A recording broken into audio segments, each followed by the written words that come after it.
When we go camping these days, we almost always take along some charcoal to use both for cooking and to allow us to have a low impact fire in cold weather. There are some real advantages to taking charcoal over taking or collecting wood for a fire. The biggest advantage has to be ease of use. If the weather is a bit drizzly, or worse still, rainy, you don't have to search high and low to find some dry firewood. Also, many places these days prohibit the collection of firewood from the wild, and having a box of charcoal on hand means you'll never be stuck without dry fuel.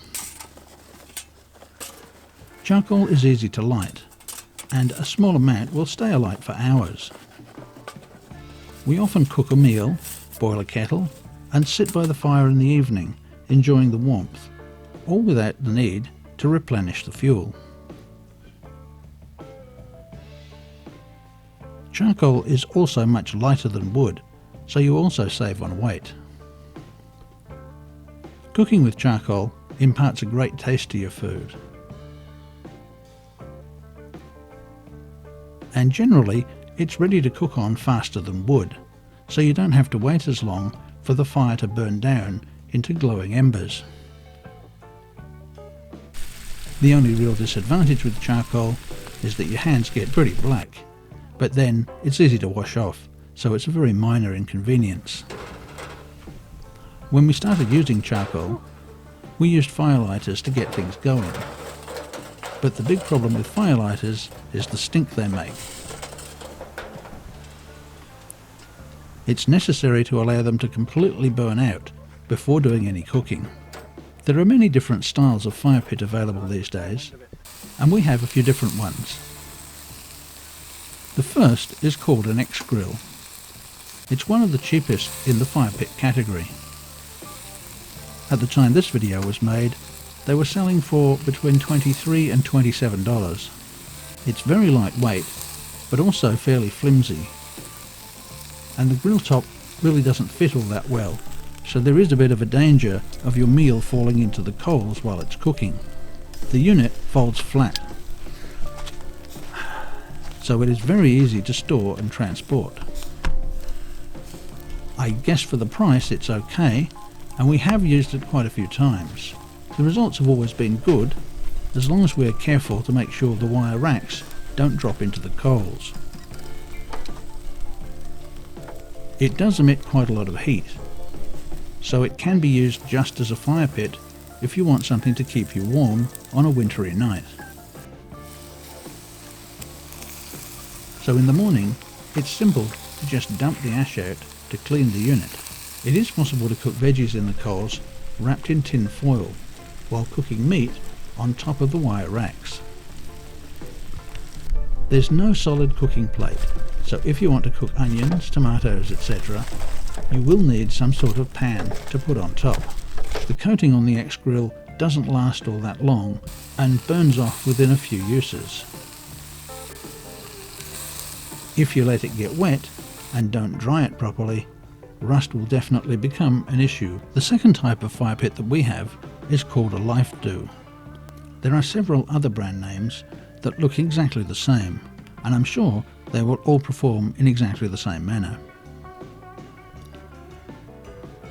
This is a much more robust and therefore heavier unit than the X-Grill. The basic unit weighs about 8 kilos. And to that, we've added a grill plate, ash catcher, and a rotisserie. The basic unit is around $60, but unless you just want a fire pit, you'll definitely have to spend more money on getting a cooking plate. Adding a rotisserie to it definitely makes it far more versatile. The cooking plate was around the $50 mark, but it's a good solid heavy plate that retains heat well. The rotisserie we added can also be used with the X-Grill, or just about any other kind of open fire pit. It's very adjustable, so height from the flame and width are easy to change.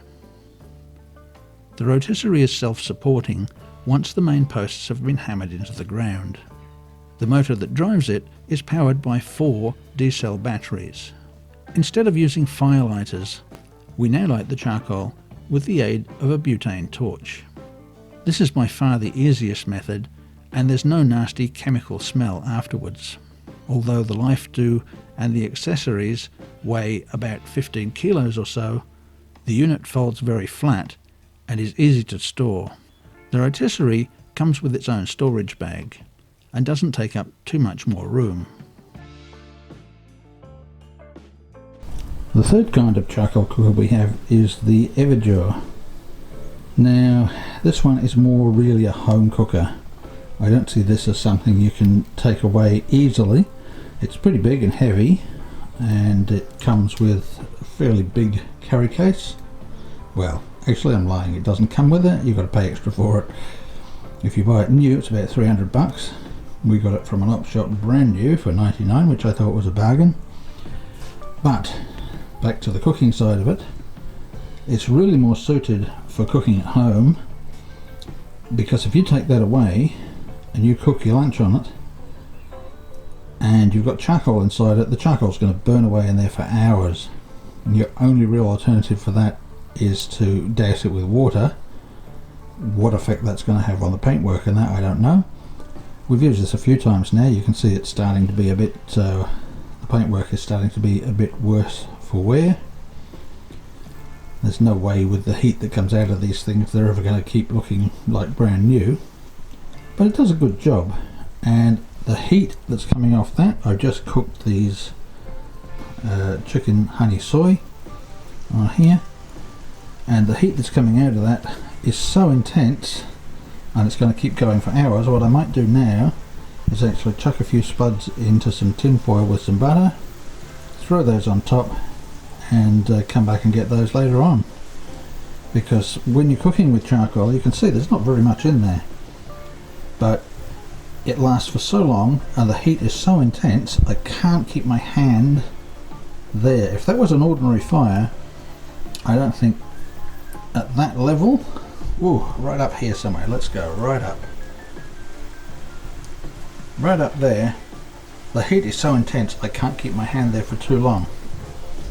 So it's very efficient. The charcoal is lightweight to cook with, but as I say, the actual cooker here that we bought originally thinking we might be able to use it for home and for camping, we're now only going to use it for home. We've got a couple of other cookers that flat pack. This takes up a lot of room. You can imagine, here's the cover for it.